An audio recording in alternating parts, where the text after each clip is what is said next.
Hello student, आप सभी का स्वागत है प्रिय स्टडी सेंटर में। आज मैं आपको बताने जा रहा हूँ क्लास 8 का मैथ एक्सरसाइज 6.1 का क्वेश्चन नंबर 3। वह सबसे छोटी संख्या ज्ञात कीजिए जिससे निम्नलिखित संख्याओं का भाग देने पर भागफल एक पूर्ण घन प्राप्त हो जाए। तो इसमें हम क्या करेंगे, वह सबसे छोटी संख्या ज्ञात करना है जिससे भाग देने पर पूर्ण घन प्राप्त हो जाए। 81 है, 81 का हम यहाँ पर अभाज्य गुणनखंड निकाल लेते हैं। 81 है, इसको 3 बार में लगाते हैं 27, फिर 3 बार में लगाए 9, फिर 3 बार में लगाए 3, फिर 3 बार लगाए 1, यानी कि 81 का अभाज्य गुणनखंड 3 गुना 3 गुना 3 गुना 3। देखिए यहाँ 3 का समूह बन गया और 3 यहाँ बच गया, तो हम लिखेंगे 81 को 3 से भाग देने पर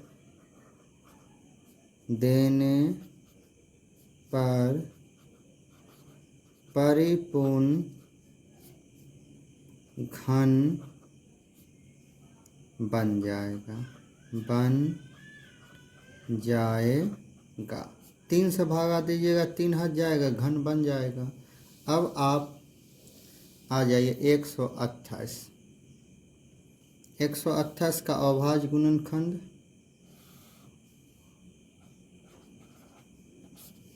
2 बार में लगाए 6 दूनी 12, 4 दूनी 8, फिर 2 बार में लगाए 32, फिर 2 बार में लगाए 16, फिर 2 बार में 8, फिर 2 बार में 4, फिर 2 बार में 2, फिर 2 बार में 1।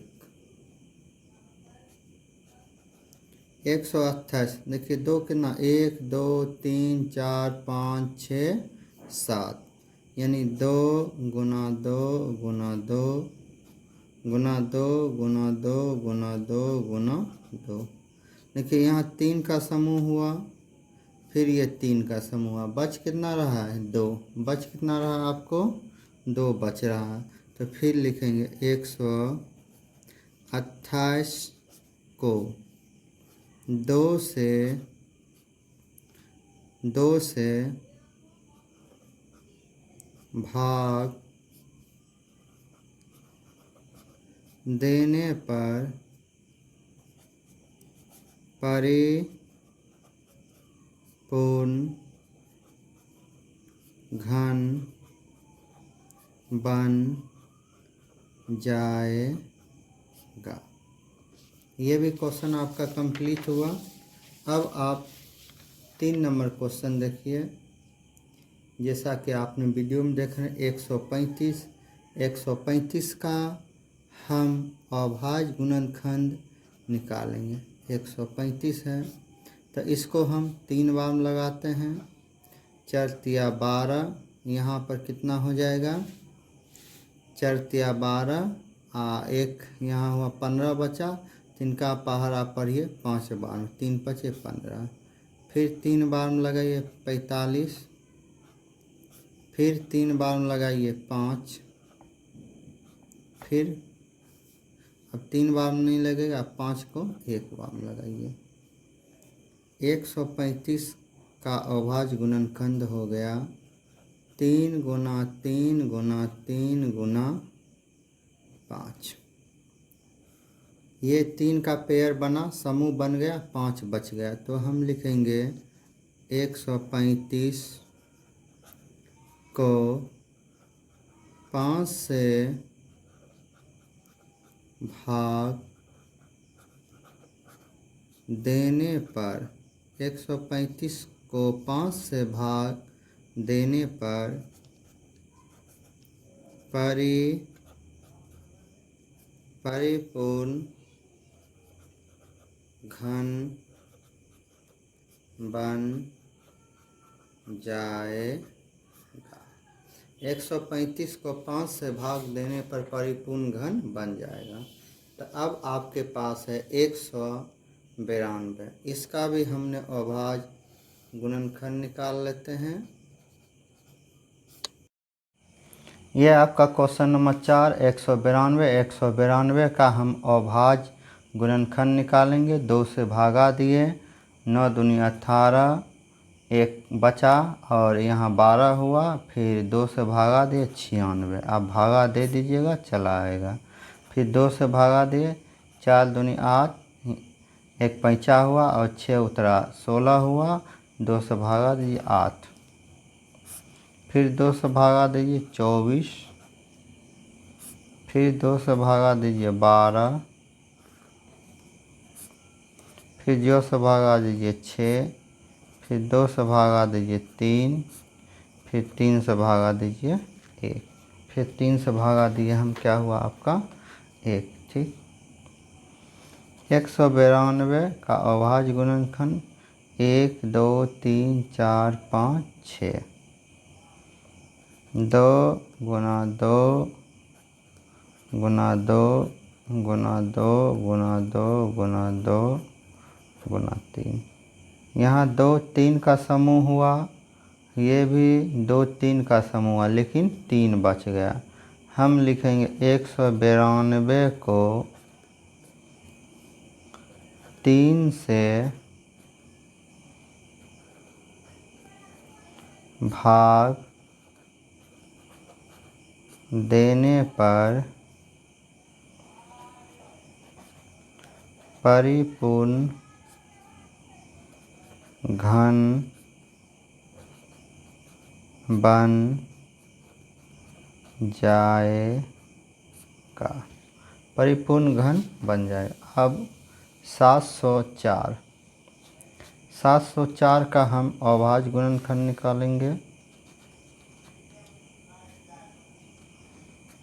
704, इसको 2 बार में लगाइए, 3, 5, 2, फिर इसको 2 बार में लगाइए, 1, 7 दूनी 14, 6, फिर इसको 2 बार में लगाइए, 8, 8, फिर इसको 2 बार में लगाइए, 4, 4, फिर इसको 2 बार में लगाइए, 22, 22, फिर इसको 2 बार में लगाइए, 11। अब नहीं लगेगा। 704 का अभाज्य गुणनखंड 1, 2, 3, 4, 5, 6, यानी 2 गुना 2 गुना 2 गुना 2 गुना 2 गुना 2 गुना 11। देखिए 2 3 का समूह बना, ये भी 3 का समूह बना, लेकिन 11 बच गया। लिखेंगे 704 को 11 से भाग देने पर परिपूर्ण घन बन जाएगा। ये रहा क्वेश्चन 4। परीक्षित प्लास्टिक का एक घनाव बनाता है जिसकी भुजाएं 5 सेमी, 2 सेमी और 5 सेमी। एक घन बनाने के लिए ऐसे कितने घनावों की आवश्यकता होगी? एक घनाव का आयतन,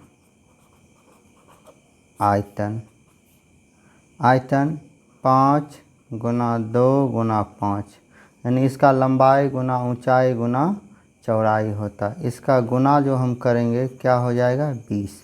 इसका 20 का गुणनखंड आपका तोड़िएगा 5, 2 5 आएगा, 1 2 आएगा। ठीक, 2 5 आएगा और 1 2 आएगा।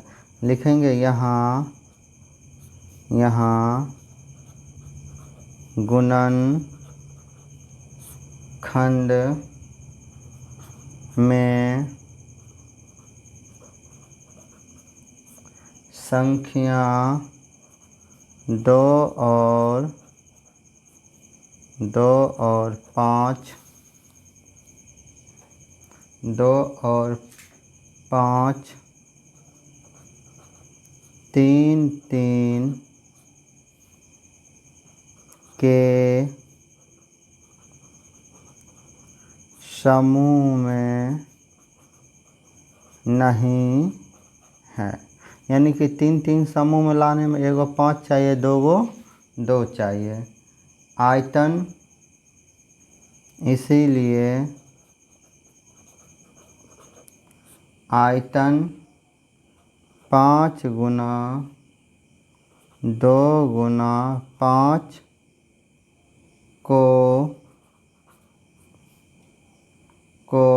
2 गुना 2 गुना 5 बराबर 20 से गुना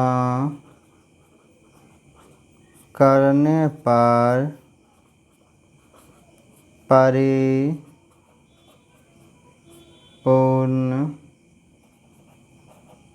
घन बन जाएगा। परिपूर्ण घन बन जाएगा। अतः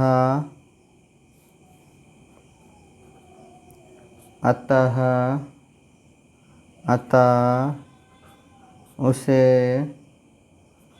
20 घनाभों की आवश्यकता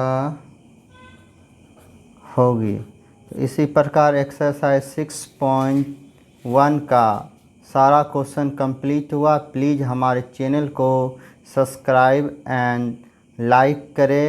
थैंक यू।